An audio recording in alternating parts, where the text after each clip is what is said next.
fear is extraordinarily contagious.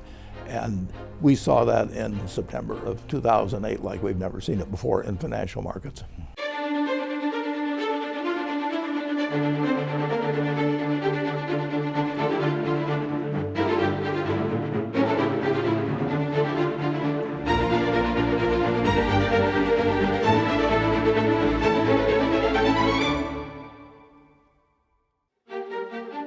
On Saturday, I had a long-standing commitment to go to Edmonton, and my wife and I went up with another couple, and we checked into our hotel room about 6 o'clock or so, and amazingly, I got a call. I didn't think anybody knew I was there.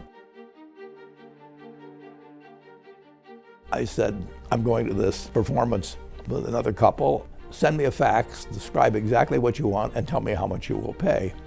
So I came back from the performance, and no fax, and so I called the manager of the hotel. I said, there must be a fax someplace.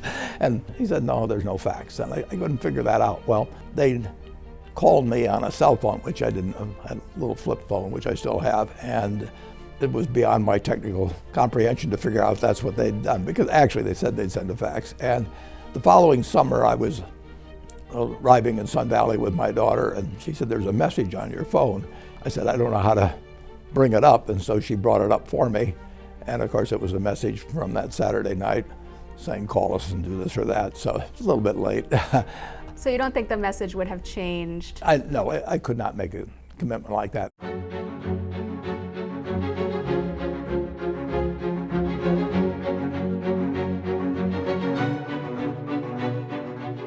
This is a 10K that Lehman Brothers, and this goes back a little before the panic. Lehman was looking for money at that time, and they approached Berkshire.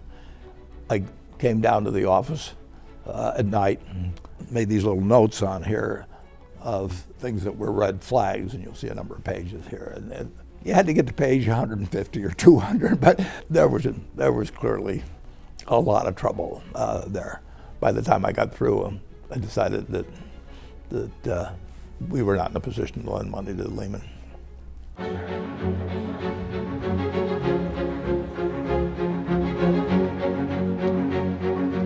How are you feeling?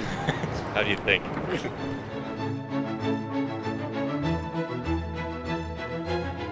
On Lehman weekend, on Friday, preceding the weekend, I got a call from AIG, and AIG was going to run out of money the following week. They'd done some very foolish things in their financial products operation. So I looked at this and finally decided that there was no way that I could come up with a cash offer that could be done in the following week, or really probably the following month. So I called him back late that night. I wanted to convey to him promptly that I just wasn't a prospect.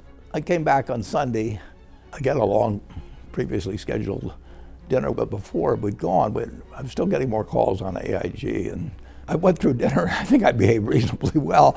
I was still wondering what was going on, obviously, with AIG in New York, but there was nothing to be done. AIG was just going to run out of money, big time, in the next day or two, and Lehman was going to go under unless something was happening that I didn't know about.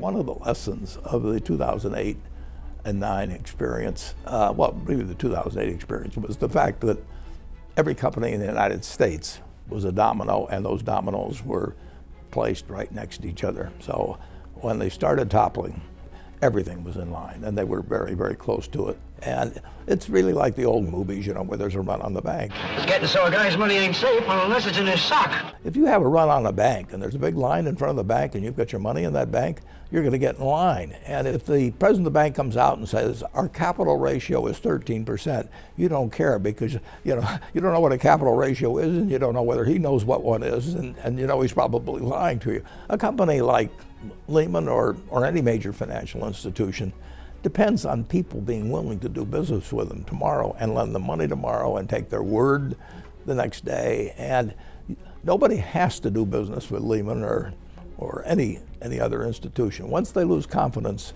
it's all over.